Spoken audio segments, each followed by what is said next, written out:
Quest'oggi è stato presentato il libro Lavorare il legno a Belluno. Uno degli autori è Michele Talo. Come nasce questa idea? L'idea nasce quasi 2 anni fa. Come scuola del legno avevamo il trentennale e da allora abbiamo deciso di dire vogliamo qualcosa che testimoni il lavoro fatto in questi anni con la scuola. Ci siamo detti parlare del legno non ha significato solo all'interno della scuola, ma parlare del legno ha un significato se lo affrontiamo nella sua globalità. Tant'è vero che noi abbiamo la scuola in cui abbiamo i ragazzi che studiano soprattutto falegnameria e scultura, però lavoriamo anche per le imprese, quindi ci sembrava opportuno partire da quello che è il taglio del bosco, da quello che è poi la sua lavorazione e dalle sue varie utilizzazioni che ci sono all'interno del legno. Quindi siamo andati a intervistare gli imprenditori più vicino a noi che in questi anni hanno fatto formazione o che lavorano con noi all'interno dei consorzi di Sedico, quindi come centro consorzi. Il sottotitolo è Ambiente, tradizione, applicazioni, economia, arte e formazione, un mondo vastissimo. Sì, è un mondo vasto, perché siamo partiti da tradizione. In realtà Belluno per sua vocazione è una tradizione, perché come dicevamo e come è scritto nel libro più del 60% del territorio della provincia è boscato e quindi il 60% dei luoghi in cui noi siamo chiamati a vivere ha la presenza diretta del legno. Questo è importante perché poi ogni ramo, quindi ogni attività lavorativa è connessa poi in questo settore. Noi nella filiera, partendo dal lavoratore, ci sono ancora circa 700 imprese, 600 adesso imprese che lavorano dal taglio del bosco fino alle varie ultime lavorazioni. E l'importante è riuscire in un momento di trasformazione anche sociale a mantenere quelle che sono le varie proposte imprenditoriali, cercando anche di alimentarle con idee nuove, ma anche tenendo presente il passato. Nell'indice ci sono dei capitoli che in qualche modo disegnano anche le varie professionalità, lavorare nel bosco, costruire con il legno e le sue applicazioni che possono anche essere di carattere artistico, e poi la scuola del legno. Era intenzionale evidentemente. Sì, è intenzionale perché poi alla fine l'ambiente è dove viviamo, poi come lo utilizziamo, come lavoriamo, ma soprattutto la parte che interessa anche più a noi, che è quella su cui lavoriamo, è la formazione. E la formazione lega un po' tutto il settore, perché dobbiamo fare formazione partendo da quello che è il nostro territorio per arrivare al lavoro vero e proprio e alla sua applicazione. Avete voluto coinvolgere un pochino tutte le varie entità, i vari strutture che si interessano in regione ma anche in provincia, con interviste oppure apporti in articoli? Sì, l'obiettivo era proprio quello, perché alla fine su tutti i libri a nostro avviso mancava quello che è il rapporto tra il mondo, se vogliamo, teorico, chi studia il legno e poi chi ci lavora, e quindi per noi era interessante anche capire quelli che sono i problemi poi effettivi che diventano materialmente e quotidianamente da lavorare il legno e metterli in relazione con quella che è poi la struttura del legno. Quindi nasce proprio intenzionalmente, forse volevamo ancora di più questo dialogo proprio anche evidenziando forse maggiormente, poi sono mancate questo equilibrio proprio tra chi lo studia e chi per professione invece ci lavora direttamente. Chi ha contribuito economicamente a realizzare questo libro? Nasce da un progetto dell'Unione Artigiani, che adesso si chiama Confartigianato Imprese, finanziato dalla Camera di Commercio di Belluno, tenendo proprio a promuovere quello che è il settore dell'attività del legno. Molte delle fotografie di chi sono? In massima parte fatti dagli autori, una buona parte, direi meno 2/3 l'ho fatta io, anche perché è stata una buona occasione anche per muoversi nel territorio, fotografare le imprese ma fotografare anche l'ambiente. Si è voluto fermare un punto o fissare un punto di partenza? Sicuramente la seconda, questo è l'obiettivo, e anche la presentazione è stata tutta incentrata più che sul libro, su quello che si può fare in futuro, quindi è un'opportunità di dialogo che vogliamo darci e proporre per il futuro. A significare che c'è un futuro in questo settore c'è stata la premiazione dei diplomati dello scorso anno, tanti.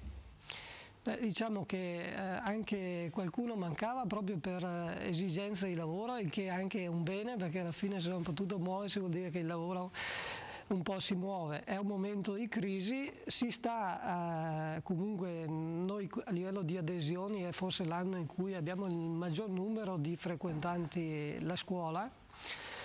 È un segnale positivo quello di dare una formazione che sia professionale, quindi anche di aiutare proprio a entrare in modo forte e deciso nel mondo del lavoro, ma anche di dare tramite questo tipo di formazione anche un apporto a quelli che sono i ragazzi per una crescita soprattutto sociale ma anche umana da parte di loro. Un'informazione che interesserà sicuramente i genitori ma anche i ragazzi. Quanti sono gli anni di studio alla Scuola del Legno? Al momento sono 3, parlo al momento, sono 3 perché in teoria la riforma prevederebbe un quarto anno.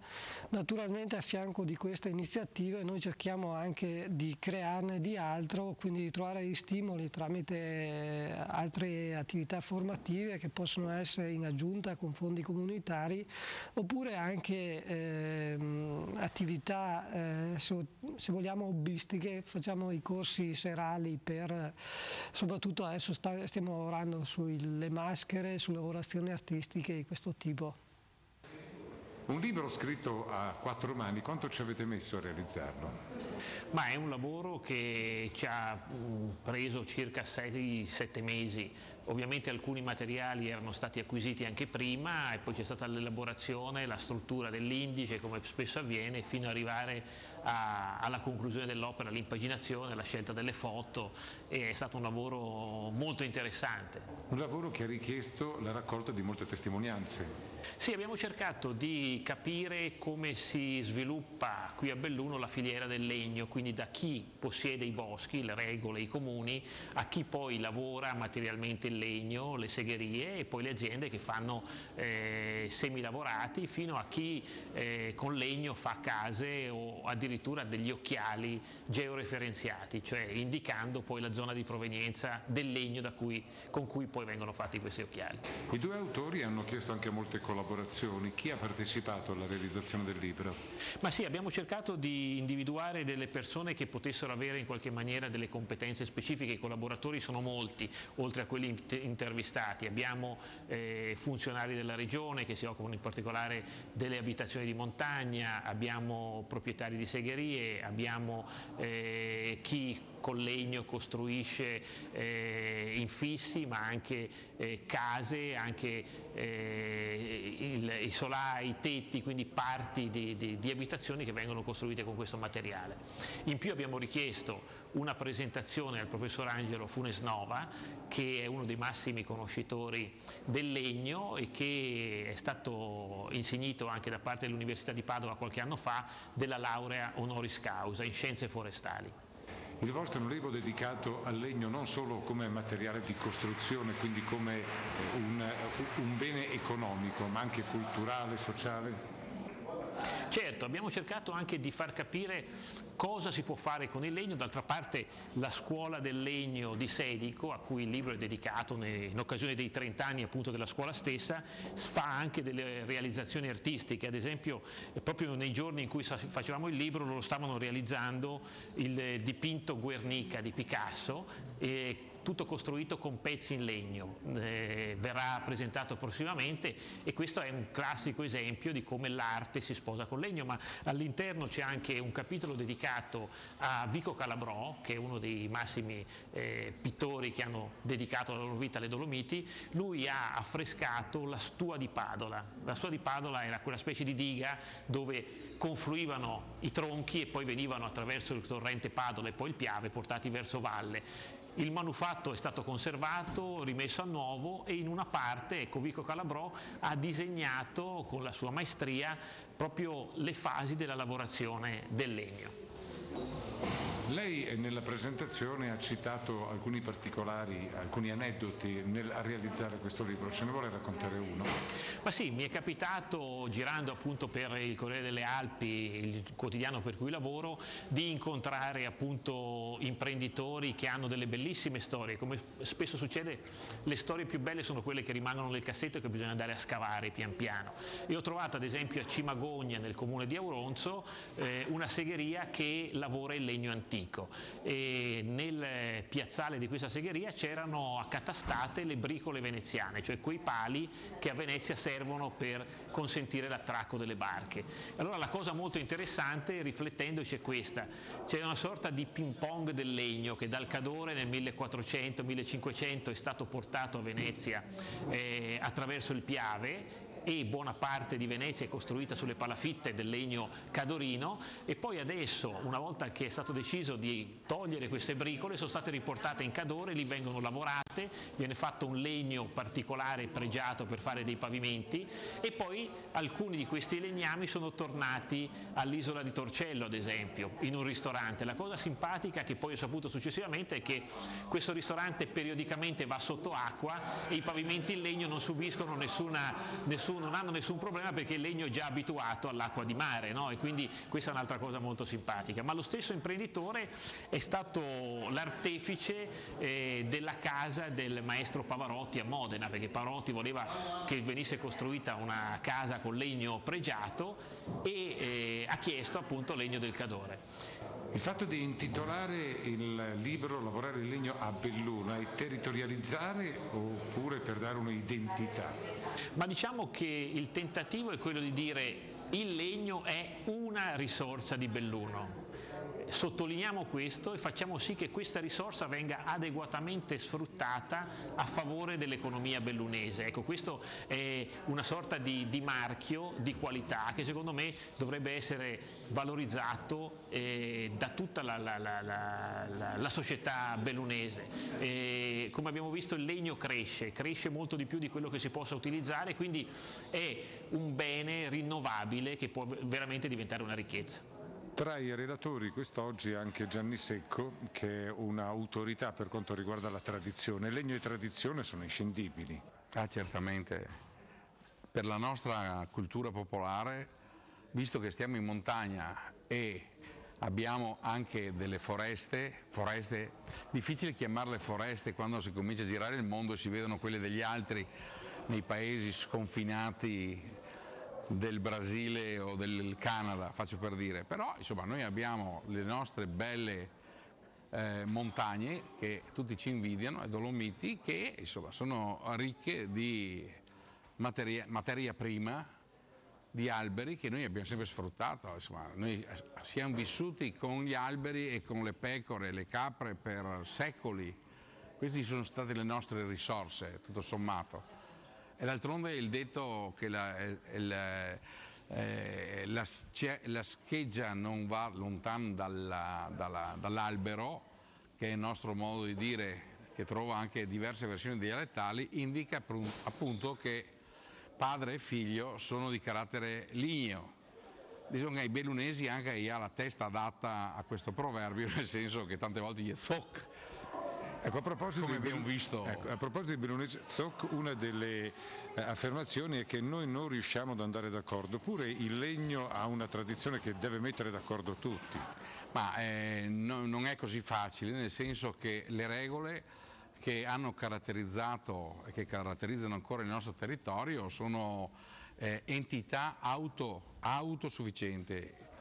Auto vuol dire che lavorano per sé, non per gli altri, tu capi? Oggi autoraggiungibili, ma una volta autosufficienti, per cui c'era una gelosia che non finiva più per quanto riguarda i possedimenti, che erano sì gestiti in modo intelligente dai regolieri, però insomma la regola mia è la mia, la tua è la tua, quindi le cose in comune non si fanno neanche oggi, in comune forse proprio comune si fanno in comune, ma per il resto... Si dice che il bosco è una ricchezza, lo è ancora una ricchezza oppure solamente un peso? Usando un termine moderno, è una ricchezza potenziale, nel senso che potrebbe dar da vivere, solo che bisogna saperlo adoperare. Allora qua viviamo in un mondo in cui ci sono i difensori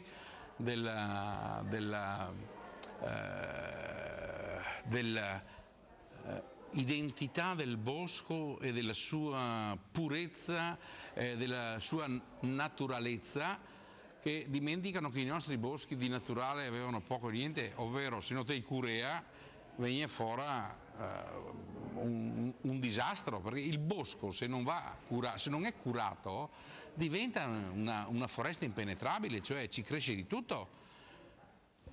Ma quelli stessi che pensano così amano i boschi dove si vedono gli alberi belli dritti e in mezzo tra un albero e l'altro il prato dove andare a prendere il fungo.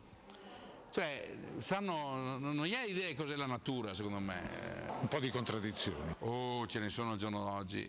E il peggio è che quelli che fanno promozione di queste cose, che sono delle cose false, sono i mass media e gli esperti, che invece di dire chiaramente guardate che le vostre montagne fin a 50 anni fa aveva pra, fin dove che si poteva aver pra, perché che ne era bestia da levare, dice no, qua ci stanno privando del bosco, il bosco non c'è più, né altro che piante che infestanti. E poi bisogna salvaguardare la fauna, sono invasi dai cervi che non si può neanche più piantare un succhetto che te lo mangia in qualsiasi momento dell'anno. Ma bisogna conservare come una volta non si conservava così, e quindi avremo bisogno soprattutto di bestie nuove di meno bestie a livello umano e di qualche bestia normale a livello dei nostri territori. Un'ultima curiosità, visto che lo studio è sulla regione del Veneto, il legno è importante a Belluno come è importante a Padova, a Treviso, a Venezia? Pite sessior è più importante il legno lavorato e meno te sessior più importante il legno naturale che serve per scaldarti, nel senso che ti pensi una volta cosa facevano col legno?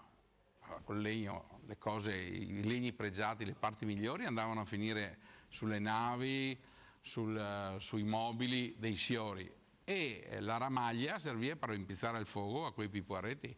Cioè non è cambiato niente, sai, da 1000 anni sta parte. Il mondo non si divide in bianchi, neri, viola, gialli, di colore o non di colore, o cambiando il nome alle robe. Il mondo si divide in siori e poaretti. Questo è E il legno segue questa logica? E il legno segue questa logica come tutte le altre cose.